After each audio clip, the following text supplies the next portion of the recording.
작은 서점.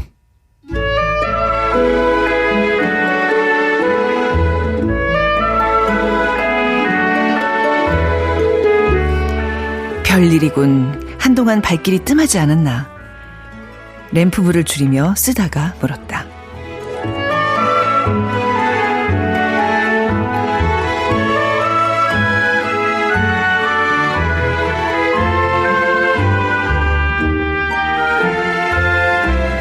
안녕하세요. 작은 서점 아나운서 최현정입니다.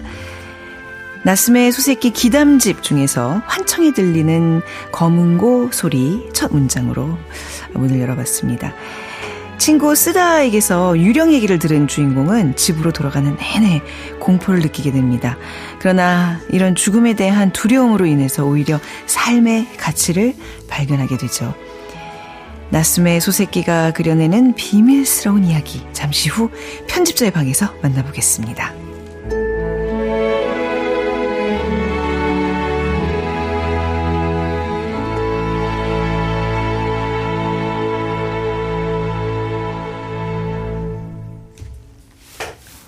네, 작은 서점 최현정입니다. 저랑 이름이 비슷하신 분이네요. 최윤정님, 본방보다 다시 듣기로 저희 함께하고 계신다고요. 작은 서점 응원합니다 하고 남겨주셨는데요. 자, KBS 1라디오 작은 서점, 여러분의 소중한 의견 기다리고 있습니다. 아무 글이나 남겨주셔도 됩니다. 항상 환영합니다. 문자와 모바일 플레이어 콩 통해서 참여하실 수 있는데요. 문자번호 샵9730이고요. 짧은 문자 50원, 긴 문자 100원입니다. 모바일 플레이어 콩은 앱을 다운로드 받으시면 무료로 메시지 보내실 수 있고요. 인스타그램에서 작은 서점 검색하시면 들어오실 수 있습니다. 자, 다시 듣기도 가능합니다. 작은 서점 팟캐스트와 오디오 클립 KBS 앱 콩을 통해서 만나보실 수 있습니다.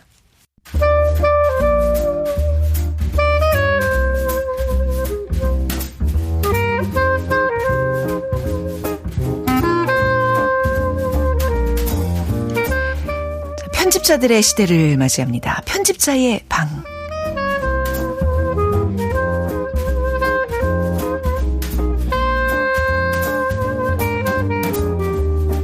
자, 민음사 편집자 김민경님, 난다의 편집자 권현승님, 어서 오십시오. 안녕하세요. 안녕하세요. 다들 어떻게 지내셨어요? 이 무더운 여름을. 네, 그냥 완전 계절 날씨에 따라서 이렇게 이리 쳐이고 저리 치이고서. 보니까 다 실내에서 다 계셨나요? 왜 다 이렇게 뽀야세요? 저 보세요. 저는 시커멓잖아요. 좀 놀러 갔다 와서 좀 많이 탔어요. 아, 그래요? 네. 또 의견 자랑. 어디 갔다 오셨어요? 어디 멀리 간 건 아니고 인천의 펜타포트 락 페스티벌에 3일 참가했습니다. 아니, 젊은이시네요. 다들 거기를 다녀오시네. 장유진 작가님도 거기 갔다 다녀오셨다고. 올해가 좀 특별했어요. 올해가 20주년을 기념하는 해여서 재밌게 놀다 왔습니다. 아, 그래요? 거기 계속 서서 이렇게 봐야 되는 거죠? 그쵸. 근데 돗자리 깔아서 앉아서 들어도 되고. 그러니까 좀 어느 정도 체력을 요하는 맞아요. 그런 자리인데요. 청년이십니다. 청년이니까 어리세요, 우리 김민경 변호사님. 그럴 나이세요. 이제 저 같은 사람이 가면 좀 힘들지만. 저도 이제는 정말 마지막이라 생각했어요. 아우, 무슨. 정말 끝이지 않나 하는 생각으로. 아니, 네. 제 또래도 되게 많이 가더라고요. 그쵸? 맞아요. 네. 왜냐면 이제 락을 들으시는 분들의 연령대가 살짝 올라갔습니다. 40, 50 그 분들이 네. 젊었을 때가 가장 전성기였다고 하더라고요. 아, 그렇죠. 그래서 네. 그렇게 어린 친구들도 많이 오지만 물론 전 세대가 오는 축제였던 것 같아요. 되게 의미 있게 보내셨네요. 재밌었겠네요. 네. 아, 그리고 청취자 1636님께서 이런 글을 남겨주셨네요. 저녁에 밑반찬 깻잎 김치 해놓고 힘들어 일찍 잤는데 잠이 깨어 방송 듣고 있습니다. 늘 찜해놓고 듣습니다. 경기도 양평입니다 하셨는데, 와, 저희 방송과 함께 그 깻잎 김치도 잘 익어가기를. 너무 갑자기 침이 확 고이죠. 그 깻잎김치에 그 약간 따끈한 밥 얹어 먹으면 야참으로도 너무 맛있을 것 같다는 생각이 들고, 또 9472님, 전남 보성에서 듣고 있습니다. 밭일하면서 듣는 작은 서점은 삶의 또 다른 행복입니다. 관심 가는 책은 지역 도서관에 신청해서 읽기도 합니다. 작은 서점 파이팅 해주셨어요. 이제 다시 듣기로 낮에 이렇게 틀어놓고 계시는 분들도 많고, 그러니까 이게 지금 시간을 다 초월해서 들으시는 것 같아요, 저희 방송. 그렇죠? 네. 네. 근데 본방으로 듣는 게 가장 저는 운치가 있지 않을까. 오늘 책은 딱 밤 11시에 어울리는 책이 아닌가 싶은데요. 두둥. 네. 혹시 이 밤에는, 특히 여름밤에는 남양 특집 혹은 이게 남양 특집, 남양 특집 다 발음이 다 둘 다 맞는 거 아시죠? 네. 저 처음 알았어요. 배웁니다. 저희는 발음에는 취약해서. 네. 아니, 좀 어렵잖아요. 이거 항상 물어보는데 그 남양 특집으로 너무나 딱인 책을 가져오셨어요. 책 소개해 주시죠. 누가 해 주실까요? 네. 네, 오늘 소개드릴 책은 나스메 소세키의 나스메 소세키 귀담집입니다. 우리는 괴담집이라고 또 그러는데 일본 사람들 귀담집이라 그러나 보죠? 네, 괴는 이제 요괴, 귀신들이 많이 나올 때는 괴담이라고 할 수 있겠지만 네. 귀는 약간 기묘한 이야기도 포함이 되는 좀 넓은 개념으로 생각을 했어요. 네. 꼭 귀신이 나오지 않더라도 뭔가 기묘한 분위기를 자아내는 이야기 13편을 묶은 책입니다. 네. 근데 저는 나스메 소세키는 사실은 우리한테 익숙한 작품들은 나는 고양이로소이다, 도련님, 마음 같은 좀 유머러스하고 풍자적인 그리고 인간에 대한 좀 따뜻한 휴머니즘이 보여주는 장편으로 사실 유명한 작가인데요. 네. 이렇게 기담을 쓰고 계신지는 잘 몰랐어요. 모르시는 분들도 많을 것 같아요. 과거형으로 해야죠. 돌아가신 지 오래. 아, 그러네요? 1800년 후반에 태어나신 분인데, 그죠? 네. 항상 근데 책을 읽다 보면 네. 어딘가에 꼭 계시는 것 같기도 하고. 몇 네. 년생이세요? 거기 나와요? 1860 몇 년생? 67년. 60, 그러니까. 네. 네, 네. 1916년에 이제 돌아가셨는데. 아, 그렇구나. 네. 그때 런던 유학 생활을 다녀오고 나서 아주 늦게, 이례적으로 늦게 30 후반에, 네. 30대 후반에 첫 장편을 써서 실질적인 작품 활동은 사실 10년밖에 하지 않은 아주 짧게 작품 활동을 하다간 작가입니다. 그 나름 일본에서는 대문호로 불리는 맞습니다. 사람이잖아요. 저희에게 되게 익숙한 이름이 뭐 나스메 소세키. 아쿠타가와 류노스케, 네. 미시마 유키오랑 보다 조금 더 앞세대 선배급인 네. 분이죠.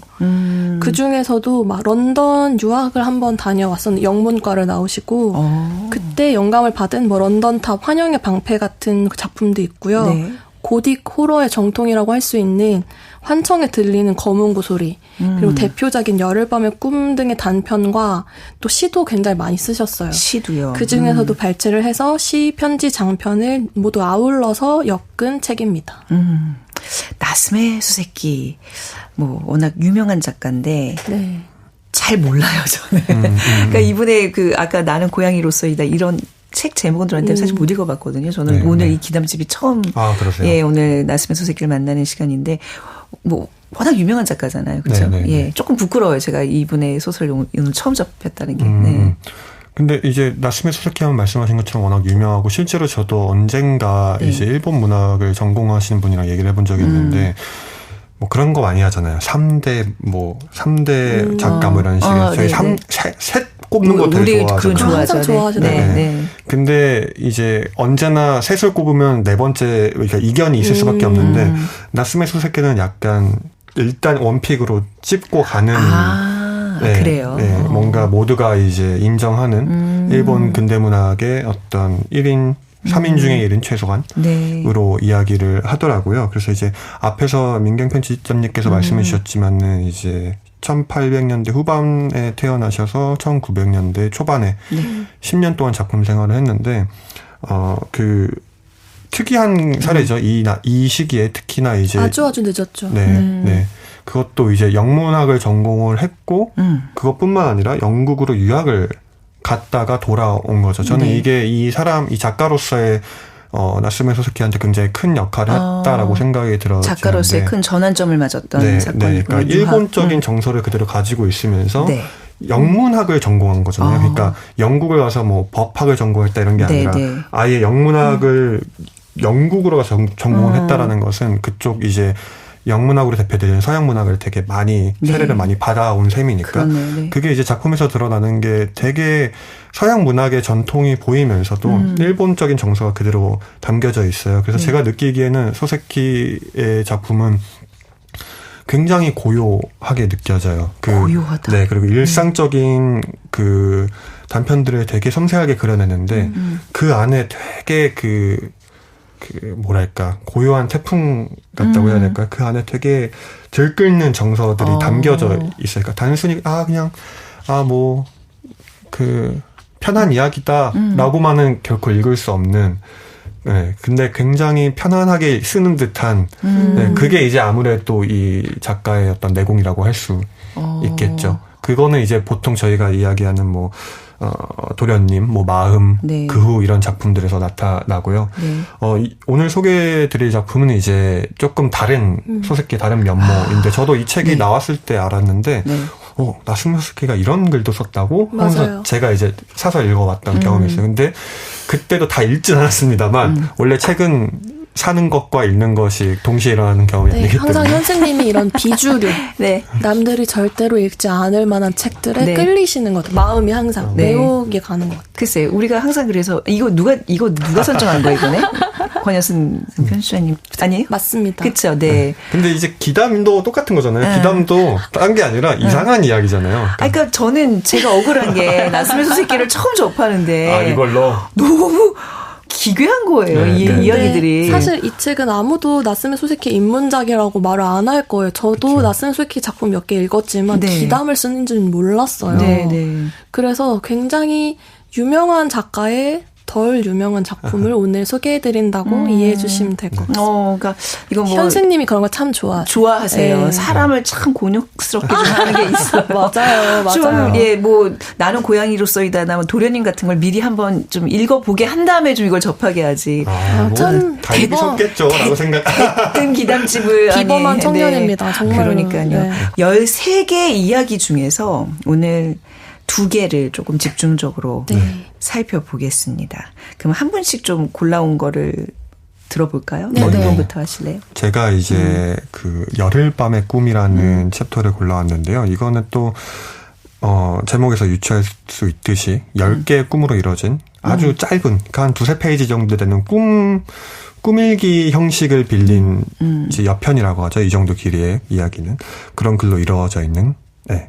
또 다른 단편집입니다. 네. 그러니까 이 기담집에 13가지 이야기가 있는데 열흘밤의 꿈이라는 한 챕터에 이야기가 10개가 또 있어요. 맞아요. 그래서 좀 헷갈렸어요. 네. 러시아 인형처럼 점점 작아지는 거죠. 그래서 이게 끝인가 그러면 또 뭐 하여튼간 열흘밤의 꿈이 한 작품임을 좀 다시 한번 말씀드리면서 이게 그냥 본인들이 가끔 꿈꾸는 내용들이 와 정말 기가 막힌 스토리였어 하면서 왜 아침에 생각나는데 오후 되면 다 까먹잖아요. 근데 그거를 다 적어 놓은 그런 느낌이 그런 거예요. 근데 그럴 만큼 진짜 꿈 같죠. 완전 네. 꿈이에요 이거는. 네, 개연성은 너무 없는. 네. 그 말씀해주신 개연성이라는 게 현실에서는 중력처럼 이렇게 작용을 하는데 우리한테는 네. 꿈이라는 공간 안에서는 개연성이 없는 장면들이 펼쳐져도 사실 이건 말이 안 돼라는 생각을 안 하잖아요. 꿈을 꿀 때는 그런 분절성? 개연성이 없어진 우주 무중력 공간 같은 느낌이 정말 잘 살아있는 작품이라고 그래요, 생각했어요. 맞아요. 전 개인적으로 꿈꾸는 걸 굉장히 좋아하거든요. 그래서 자기 전에 어제 여기까지 꿨는데 제발 스토리가 이어졌으면 좋겠다 뭐 이런 상상을 하면서 되게 잠이 많이 들거든요. 되나요? 안 되던데. 근데 더 재밌는 꿈을 꾸는 경우가 많아요. 그래요? 근데 최근에 꿨던 아주 약간 이 기담집 같은 것 중에 하나가 집에 있는데 누가 택배를 보내왔어요. 택배를 열었더니 대게를 보내주신 거예요. 근데 그 대게가 다 살아있어요.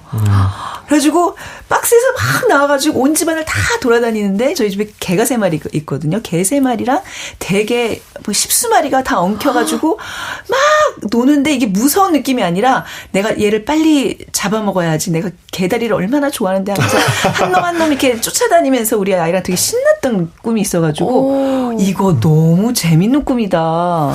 재미뿐만이 아니라 무슨 의미가 있을 것 같은데 해몽을 하면 뭔가가 그래서 로또를 샀어요. 근데 전혀 이렇게 해몽 저희 꿈풀이 보니까 뭐 굉장히 좋은 꿈이라는 그런데 근데 막 그런 류의 꿈들을 제가 되게 자주 꾸거든요. 그러니까 아마 이 나스미 소세키 이분도 뭔가 꿈자리가 되게 그랬을 것 같아요. 그런 것들이 지금 그 열흘밤의 이야기로 담겨져 있어요. 그 정도로 기괴한 얘기들이 좀 있더라고요. 네, 그렇죠. 많은 작가들이 사실은 좀 그런 경향이 있는데 저는 지금 말씀드린 거면서 되게 카프카적이다라는 느낌도 하거든요. 왜 그러냐면은 카프카의 변신 같은 작품이나 성 이런 작품 보면은 보통 악몽이라고 얘기 많이 하잖아요. 악몽 같은 이야기죠. 근데 제가 비슷하게 느꼈던 건 뭐냐면은 카프카의 인물들은 악몽을 되게 현실로 받아들여요. 네. 그러니까 벌레로 변신하는 걸 되게 기이한데, 변신했네? 근데 출근 어떡하지? 너무 현실적인 고민을 한단 말이에요. 근데 지금 말씀하신 것도 대게랑 개가 엉켜있는데 어떻게 저걸 잡아먹지? 되게 현실적인 고민을 하시는 게 되게 카프카적이다. 카프카적이다. 네. 감사합니다. 그런 그야말로 개꿈을 카프카적으로 해석을 해줘서. 네. 자, 그러면 그러니까 꿈을 좀 이렇게 주제로 하는 작가들이 꽤 있잖아요. 네네. 작가들의 꿈에 대한 접근법 또 어떤 것들이 있을까요? 방금 말씀드린 카프카도 있고 좀 안 알려진 적인데 이제 나보코프라는 이제 작가의 그 꿈 기록이 있어요. 근데 이 사람은 되게 특이한 게 그 당시에 약간 사이비과학 같은 게 있었나 봐요. 그래서 꿈이라는 게 일종의 예지몽, 말하자면 예지몽을 되게 과학적으로 설명을 하려던 이론이 있었어요. 그래서 나보코프가 그걸 되게 믿었대요. 그래서 그거를 아주 세밀하게 자기 꿈을 기록을 해두고 그게 실제로 나중에 어떤 식으로 자기 삶에서 실현이 됐는지를 막 추적을 한 기록이 남아있어서 그게 한국에는 번역은 안 됐지만은 해외에는 이제 번역이 된 사례가 있고 뭐 카프카도 대표적이죠. 그리고 뭐 사실 꿈 이야기 하면은 빼놓을 수 없는 게 프로이트의 이제 무의식 이론이죠. 그러니까 무의식 억압되고 있던 무의식적 욕망이 꿈에서 이제 표출이 된다. 뭐 이런 식의 이야기들이 이제 나의 무의식과 대개는 도대체 무슨 관계일까? 그거는 정말 저로서는 알 수 없습니다. 그러게요. 저는 평상시에 꿈을 꾸면은 이렇게 비현실적인 내용보다는 현실적인 꿈을 꿔요? 제가 아는 사람들이 많이 거의 그렇구나. 대부분 나오는데 공간만큼은 되게 비현실적이게 시골에 저희 할머니 집에 모두 모여있는 뭐 회사 동료들, 친구들 놀고 싶으신가 봐요. 근데 공간은 되게 말이 안 되는데 다 아는 얼굴들이 나와요. 그래서 그게 참 저도 꿈을 거의 매일 꾸는 편인데 그런 꿈이 왜 꾸게 되는 걸까? 늘 궁금하긴 해요. 그래서 아침에 일어나면 좀 기록을 해야 되겠다는 생각을 좀 가끔 할 때가 있거든요. 네. 아마 맞아요. 이 대개 얘기도 지금 두 분께 안 했으면 한 며칠 뒤면 또 홀라당 내 머리에서 맞아요. 이제 날아갔을 텐데 이 소세끼의 꿈 이야기들의 이제 특징을 이제 얘기하려고 이제 이렇게 얘기를 시작했는데 좀 얘기를 들어볼까요? 가장 뭐 인상에 남았던 꿈 이야기 좀 먼저 소개를 해주신다면요. 10가지 꿈 중에 하나. 저는 사실 첫 번째 꿈 이야기가 가장 좀 인상 깊었어요. 굉장히 짧은 3페이지, 만으로 딱 3페이지 꽉 차는 분량인데 제가 그냥 이야기를 소개를 해드리고 중간 부분 잠깐 좀 낭독을 해드리자면은 그냥 이렇게 시작돼요. 이런 꿈을 꿨다. 되게 뭔가 옛날 옛적에 같은 시작이죠.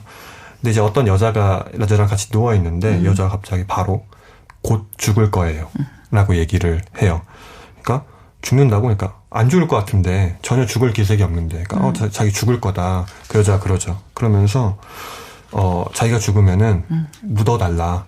그 큰 진주 조개로 구덩이를 파고 떨어지는 별 조각으로 묘비를 세워라. 그러고 기다려라. 그러면은 내가 다시 만나러 오겠다. 네. 그러니까 얼마나 내가 기다려야 되냐. 그러니까 100년을 기다려라. 네. 100년을 어떻게 기다리냐 이러고 있는데 실제로 갑자기 싹 이러던 여자가 죽어요. 그러니까 이 화자가 그대로 하죠. 네. 큰 진주조개로 구덩이를 파고 떨어진 별조각을 묘비로 삼죠. 그 다음에 이제 기다립니다. 네. 그게 이제 마지막 부분으로 좀 남아있는데 그 부분을 그냥 제가 살짝 좀 낭독을 해드릴게요.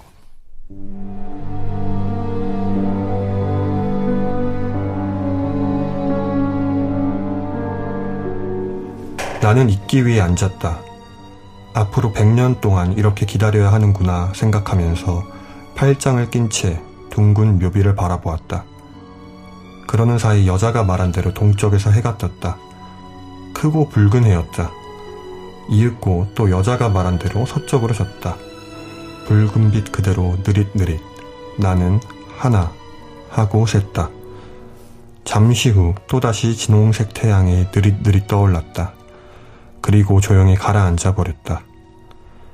또다시 둘 하고 셌다. 이렇게 하나 둘 세는 동안 붉은 해를 몇 번이나 보았는지 모른다. 붉은 해는 세고 또 세도 이루 다 셀 수 없을 만큼 숱하게 머리 위를 지나갔다. 그래도 100년이 되려면 아직 멀었다.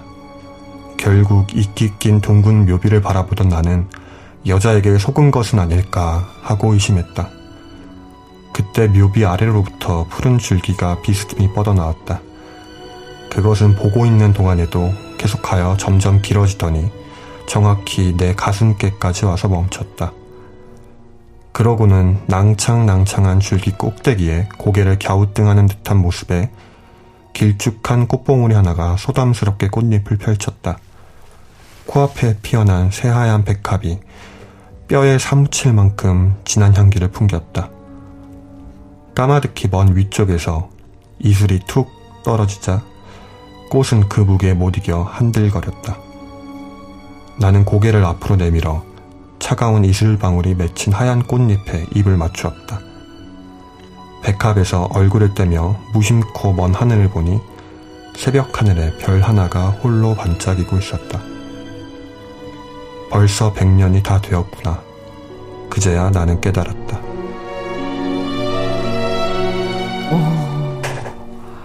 오, 되게 몽환적이네요. 이게 또 글로 읽을 때랑 우리 권현승 편집자님의 그 목소리를 들은 거랑 굉장히 몽환적이고 굉장히 시각적으로도 뭔가 좀 머릿속에 확 그려지는데요. 그렇죠. 네. 죽은 여인이 100년 후에 재회를 약속을 하면서 그 100년을 어떻게 지금 기다렸는데 나중에 이게 불빛이 뭐 오면서 꽃이 되어 다시 나타나는 뭐 이런 거예요. 네. 말 그대로 기이한, 그러니까 괴이하거나 무섭다고 하기는 좀 어렵겠지만 기이한, 그러니까 지금 말로 설명하지는 못하지만 저희가 지금 다 느낀 어떤 감정이 있잖아요. 공간, 시간 뭐 이런 걸 다 초월하는 지금 얘기잖아요. 마치 100년이 진짜 흐른 듯한 느낌도 있고. 네. 그래서 나스메 소세키 꿈이 이런 이 부분도 있지만 다른 것들도 어떤 거는 뭐 신화 속이 배경이다 이런 식으로 시작되고 뭐 1800년대가 배경이다 뭐 이런 식으로.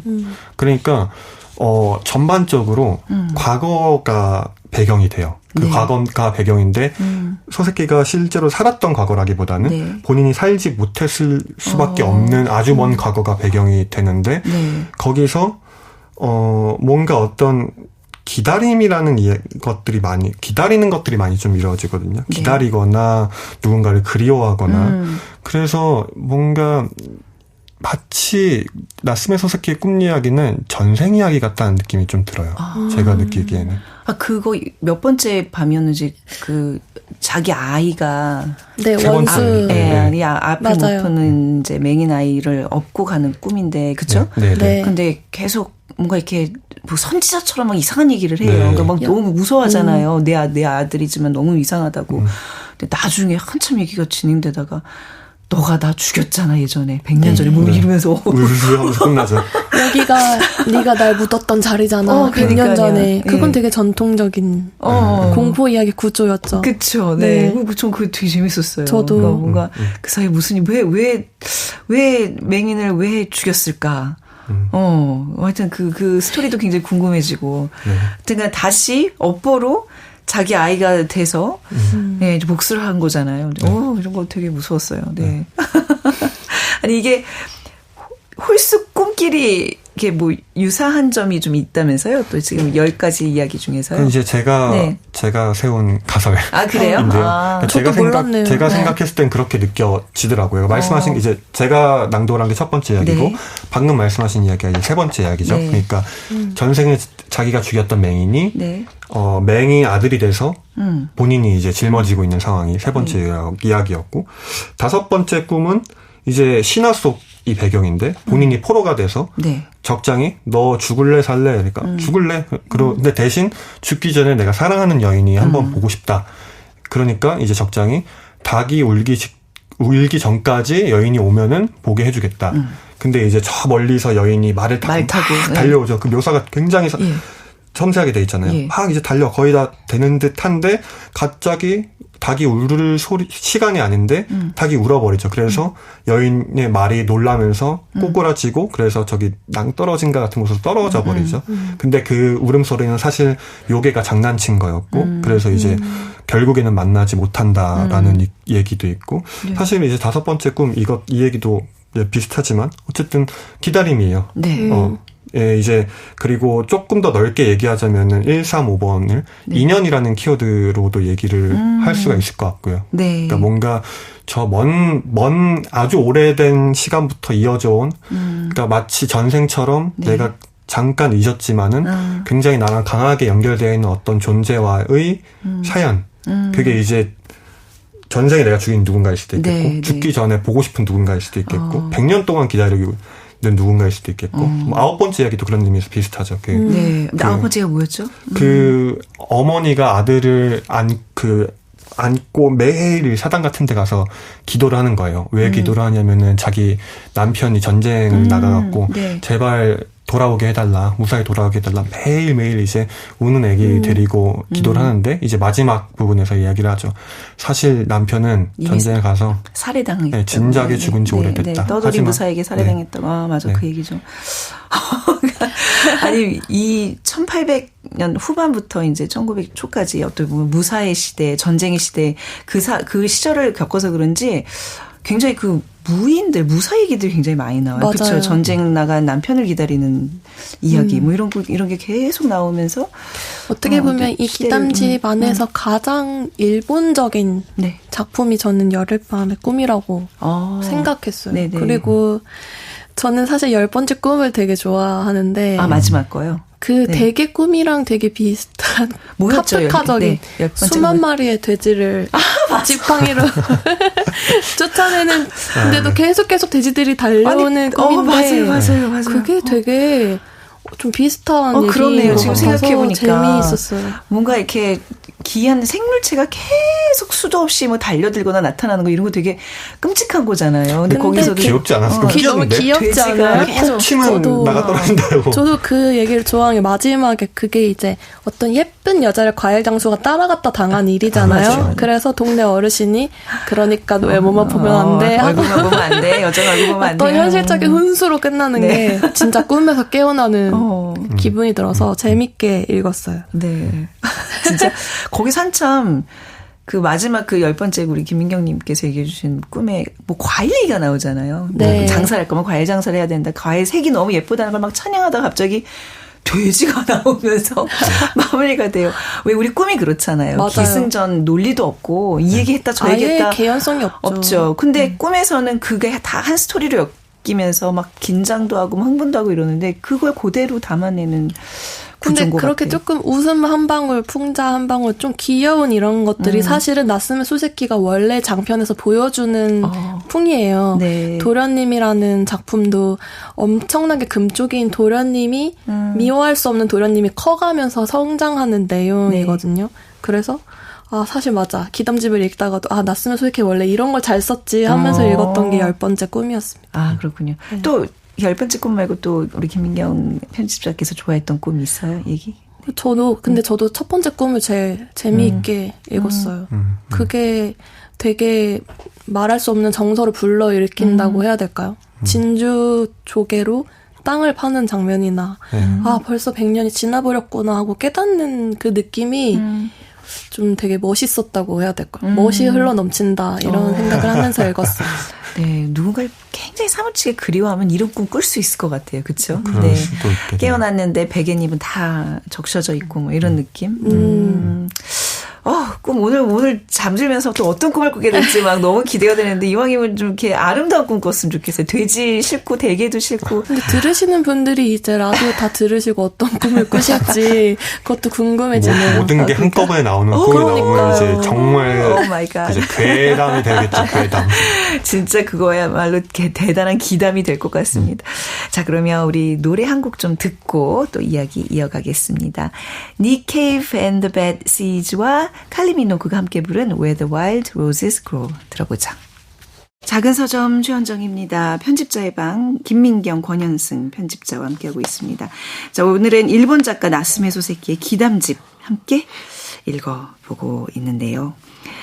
자, 앞서는 열흘밤의 꿈 10가지의 꿈 이야기 나눠봤고요. 두 번째 소설로 가보겠습니다. 네, 두 번째로 소개해드릴 작품은 환청에 들리는 검은고 소리입니다. 환청이다. 제목부터가 이제 심상치가 않습니다. 줄거리 들어볼까요? 네. 이게 조금 더 우리가 생각하는 전통적인 공포 이야기에 가깝지 않은가 생각을 하는데요. 먼저 친구 쓰다의 하숙집에 오랜만에 찾아와 담소를 나누는 나의 장면으로 시작을 합니다.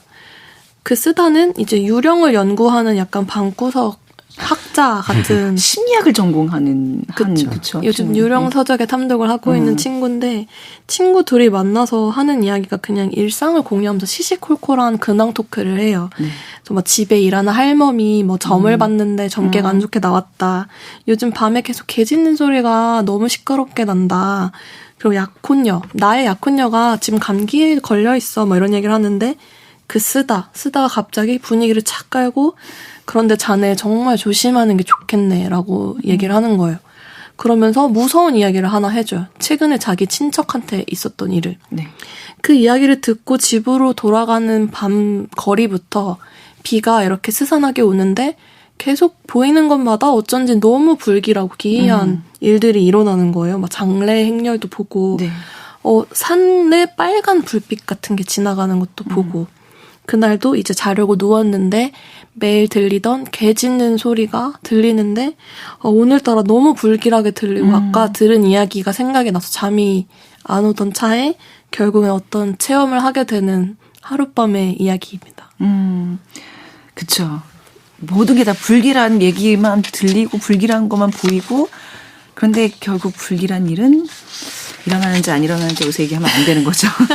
근데 우리가 예전에 TV에서 봤던 그 전설의 고향이 좀 많이 떠오르는 네. 그런 작품이에요. 맞아요. 무슨 귀신이 나오고 우리 전설의 고향 항상 보면 뭔가 이렇게 아우 뭐 늑대 우는 소리가 들리잖아요. 근데 여기는 계속 뭔가 개 짖는 소리가 개가 이렇게 스타카토로 짖는 게 아니라 뭐 하여튼 기괴한 표현을 좀 썼더라고요. 맞아요. 뭐라 그랬죠? 하여튼 이렇게 막 절음이 되는 게 아니라 이렇게 늘어지는 개 울음소리라 그래야 되나요?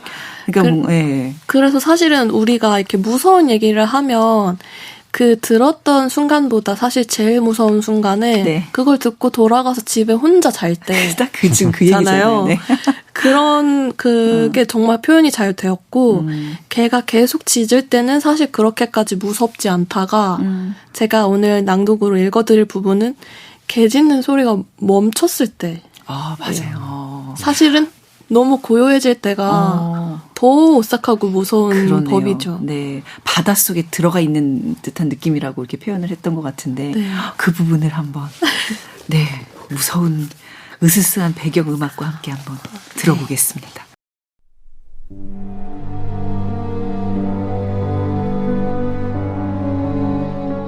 잠시 후 개 짖는 소리가 딱 그쳤다. 캄캄한 어둠에 쌓인 세계에서 개 짖는 소리를 빼자 아무런 소리도 나지 않았다. 집이 바닷속으로 가라앉아 버린 듯 일순간 조용해졌다. 이 정적 속에서 무슨 일인가 벌어지리라 예감한 내 마음만 시끄러웠다. 그러나 무슨 일이 벌어질지는 상상조차 해보지 않았다. 그저 이 어둠의 세계에서 정체 모를 무언가가 잠깐 얼굴을 내밀지는 않을까 하는 걱정에 신경이 극도로 예민해질 뿐이었다. 행여 그것이 지금 나타날까 조마조마했다. 동시에 위장이 운동을 멈추고 비에 젖은 사슴 가죽을 햇볕에 말릴 때처럼 속이 바짝바짝 타들어갔다. 개가 다시 짖으면 좋겠다. 짖는 동안에는 기분이 언짢아도 이처럼 불안하지는 않을 테다. 결국 이상한 일이 벌어지려는 건가 싶더니 척추가 이불 위에서 갑자기 흐물흐물해졌다. 그저 눈을 휘둥그레 뜬 채로 틀림없이 움직이고 있는 건지 확인했다. 분명 움직이고 있었다. 평소에도 움직였는데 여태 깨닫지 못한 건지 혹은 오늘 밤에만 움직이는 것인지는 모르겠다. 만약 오늘 밤에만 움직이는 것이라면 예산일이 아니다.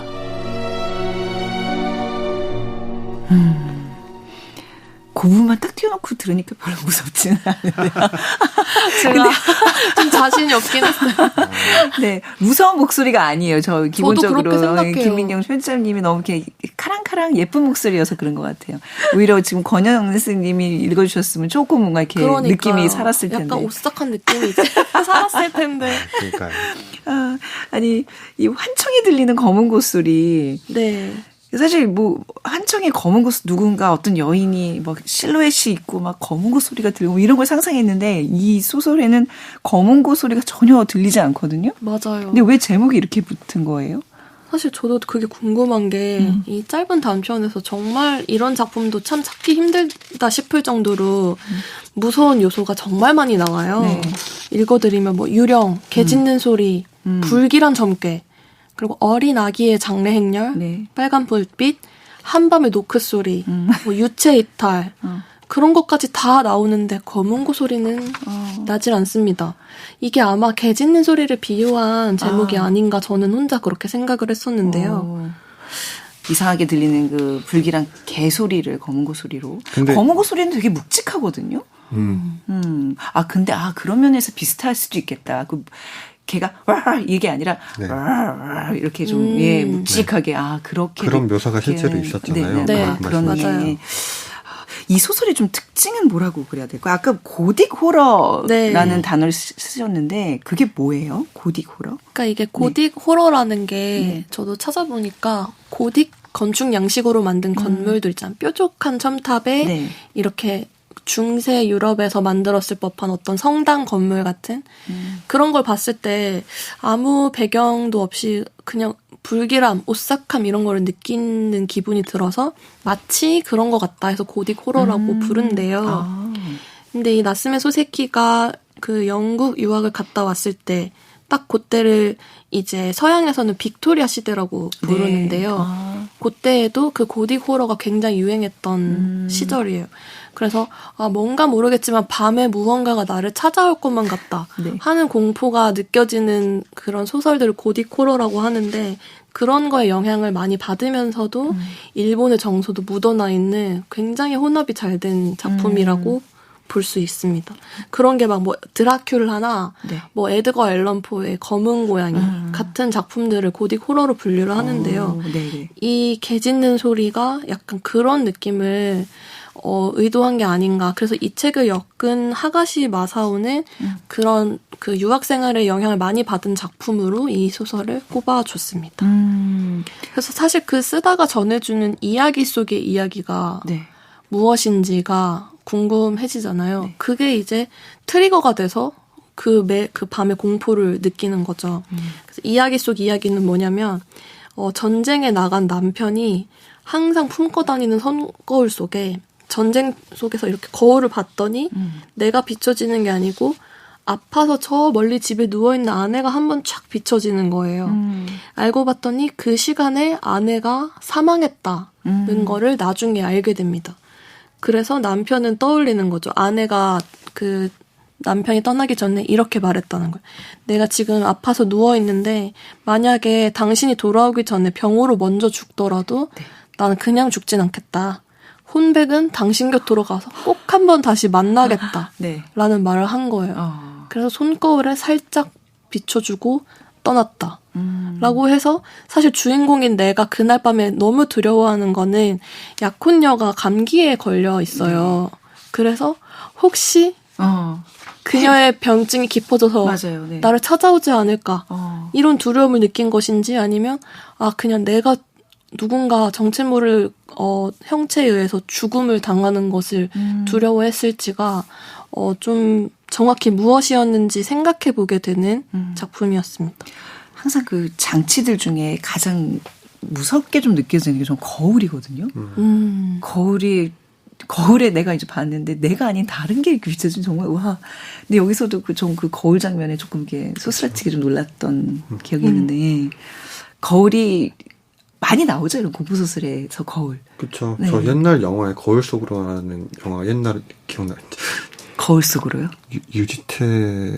몰라요. 기억 잘. 옛날 영화인데 전 아직도 제 공포적인 그 남아 있어요. 그리고 동일하게 이제 거울에서 자기 모습이 다르게 행동을 하고 이렇게 하는. 네, 그래서 거울이 되게 저한테도. 그렇죠. 되게 오랜 시간 그러한 이미지가 공포적인 이미지로 남아있는 게 떠오르네요. 근데 이게 동서양을 막론하고 사실 거울이 공포를 불러일으키는 단골 장치로 쓰거든요. 그 이유가 거울이라는 그 특성이 나를 비추기도 하지만 내 옆에 있는 무언가를 비추는 동시에 비추잖아요. 그래서 외부와 연결되는 매개체이기도 하면서 나를 비춰준다는 그 특성 때문에 항상 단골 소재로 쓰이는 것 같습니다. 그 앞에 열흘밤에 그 이야기 중에 이발소 얘기가 맞아요. 나오죠. 거기죠. 지금 막 헷갈리는데 거기서도 우리 왜 미용실 가면 내가 바라볼 수 있는 세계는 그 거울을 통해서잖아요. 뒤에 지나가는 손님들 무슨 뭐 그 미용 거기 이제 그 점원들의 행동들. 근데 사실 저는 더 이렇게 더 시각을 넓혀서 보고 싶은데 한정이 돼 있으니까. 근데 그거를 되게 잘 묘사했더라고요. 뭐 왜 골목에 지나가는 무슨 뭐 장수들 이야기들, 뭐 뒤에서 막 돈 세고 있는 여자 이야기들, 그 거울 속에서만 바라보는 거울이란 장치가 소설을 조금 더 각도를 조금 더 넓혀주는 확실한 장치가 되는 것 같습니다. 근데 무섭지는 않아요. 저 이것도 이렇게 막 무섭다는 생각은 좀 안 들었었어요. 그래서? 이게 이 작품 안에 너무 많은 요소들이 나오다 보니까 그러니까 좀 궁금해지더라고요. 이 중에 가장 혹은 소설에 나오지 않았지만 가장 무서움을 느끼는 것은 나는 무엇일까? 무엇이라고 생각하시는지. 세상에서 제일 무서운 거. 별로 세상 무서운 게 없는 사람이야, 나. 아니, 저 개 짖는 소리가 근데 만약에 밤에 개가 뭔가 일정치 않은 내가 아는 다른 소리를 낸다 그러면 좀 무서울 것 같기는 해요. 그죠? 어떤 음성적으로, 음향적으로 저는 무서운 걸 좀 많이 느껴요. 그건 굉장히 무섭죠. 네. 그 천둥번개 이런 것도 좀 무서워하는 것 같고. 저는 천둥번개는 전혀. 아, 그래요? 저는 귀신이 무섭습니다. 귀신의 존재를 믿으시나요? 믿는다기보다는 그냥 무서워해요. 되게 약간 다른 차원이잖아요. 약간 공포 영화 그래서 잘 못 보고 차라리 이런 그 서양식 잔인한 영화 있잖아요. 그건 보는데 이런 살인마가 나오고 이런 거는 그냥 잘 보거든요. 저랑 반대다. 저는 또 반대로 귀신이나 그런 건 전혀 무섭지 않거든요. 저는 항상 실체를 가진 게 무서운데 맞아요. 네. 제가 가장 무서워하는 건 뱀입니다. 뱀을 근데 경험을 할 뭐 산에서 사시나요? 아니 동양괴담이랑 서양괴담의 좀 어떤 그 차이가 좀 있잖아요. 어떤 점이 다를까요? 서양 괴담 같은 경우에는 남부 호러, 미국엔 또 남부 고딕이라는 장르가 또 있는데요. 남부 고딕 호러. 그거는 이제 남부 지방에서 플랜테이션 하고 막 대규모 농장, 노예들 해가지고 아니면 인디언들 많이 죽인 장소에서 과거에 어떤 빚이 있는 상태로 부자가 대저택에 들어갔는데 일어나는 이야기들이 많아요. 그리고 황량한 정말 아무도 보이지 않는 외딴 집에 있는 공포 이런 것들이 이제 서양에서 되게 무서워하는 공포라면 동양 괴담은 나와 어떤 인연이 있는 무엇인가를 떠올리는 걸 가장 무서워하지 않나라고 생각을 했어요. 우리나라에서도 이제 귀신 얘기들을 보면 다들 사연이 있고 맞아요. 한의 정서라고 하잖아요. 네, 그죠. 우리는 한의 정서죠. 근데 그 한이라는 것은 뭐 가족이든 연인이든 어쨌든 나와 인연이 있었던 사람에게서 오는 원한, 전생의 원한 그런 인연적인 거에서 있다면 서양 괴담은 장소가 주는 스케일에서 괴담을 많이 느끼는 것 같아요. 애초에 고딕이라는 단어 자체도 건축 양식에서 온 그러네요. 것이고 네. 그런 차이가 좀 있지 않나. 그래서 저는 아무래도 제가 한국인이다 보니 동양 괴담이 훨씬 무서운 것 같아요.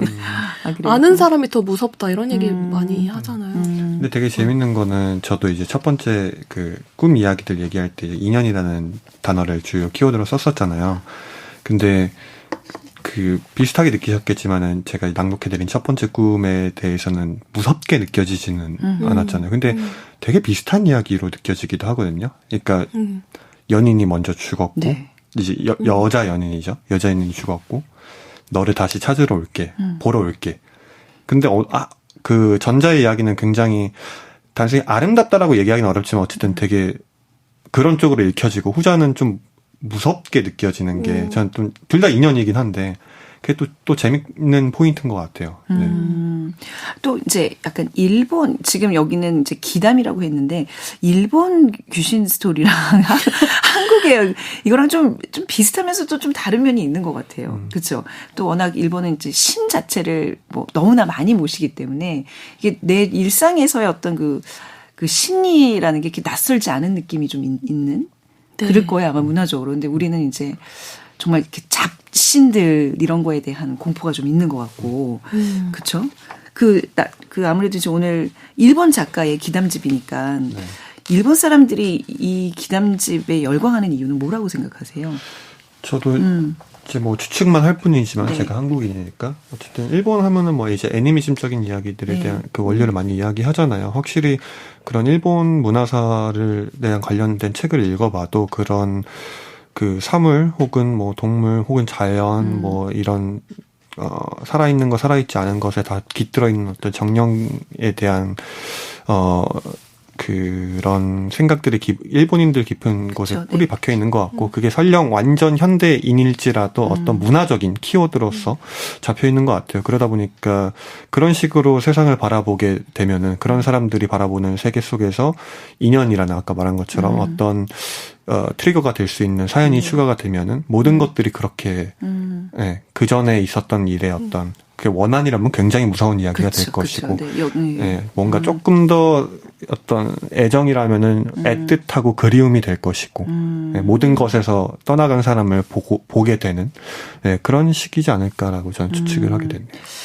이 책 오늘 소개해 주신 나스메 소세키 기담집 좀 총평을 하자면 어떤 분이 읽으면 좋고 또 어떨 때 읽으면 좋을까요? 소세키를 만약에 읽어보신 분이라면 제가 읽었던 느낌을 그대로 받으실 수 있는데 이런 글도 잘 쓰는구나라는 느낌을 받으실 수 있을 것 같고요. 소세키를 읽어보지 않으셨다 하더라도 일종의 일본적인 기담이 무엇인지 예, 그게 되게 종합 세트로 그러니까 완전 초반에 시가 들어가 있거든요. 네네. 시가 들어가 있고 아주 짧은 꾸밀기가 들어가 있고 단편도 들어가 있고 뒤에는 저희가 소개를 하지 않았지만 조금 더 논문 형식에 가까운 글도 있어요. 그러니까 이게 굉장히 종합 세트 같은 느낌이라고 네네. 보시면 돼요. 꼭 소세키가 키워드가 아니더라도 재밌는 기담 이야기 모음집으로 네. 즐기실 수 있다. 네. 저는 기묘한 이야기를 즐기는데 네.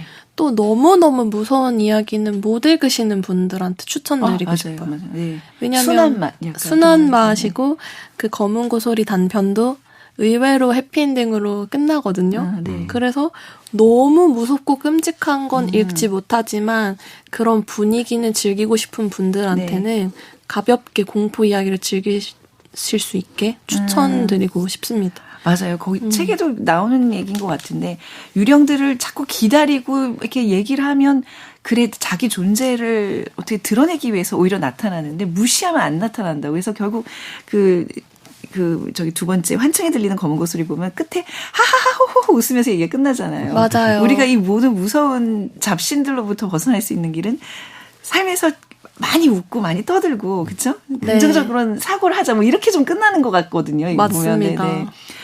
그러니까 오늘 이 책은 뭐 이렇게 막 오싹하게 더위를 날려주면 이런 차원이 아니라 저는 이게 총평을 하자면 정말 개연성을 다 떠난 정말 기발한 상상력들이 많이 담긴 책이에요. 저는 그게 이제 소식인 줄 알고 지금 이제 앞으로 살아갈 것 같은데 굉장히 그 일본의 어떤 근현대사의 어떤 그런 소품들도 굉장히 많이 나오고. 네, 맞습니다. 네. 일본 사람들은 이런 얘기를 재밌어 하는구나. 이런 어떤 좀 신선함도 있고.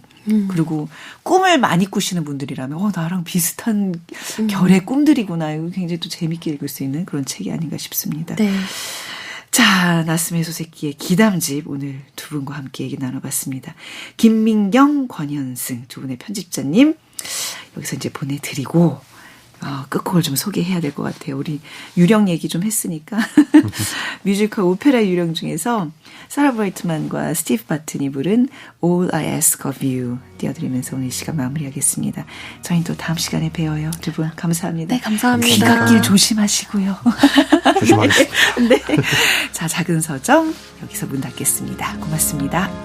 No more talk of darkness. Forget these wide-eyed fears. I'm here.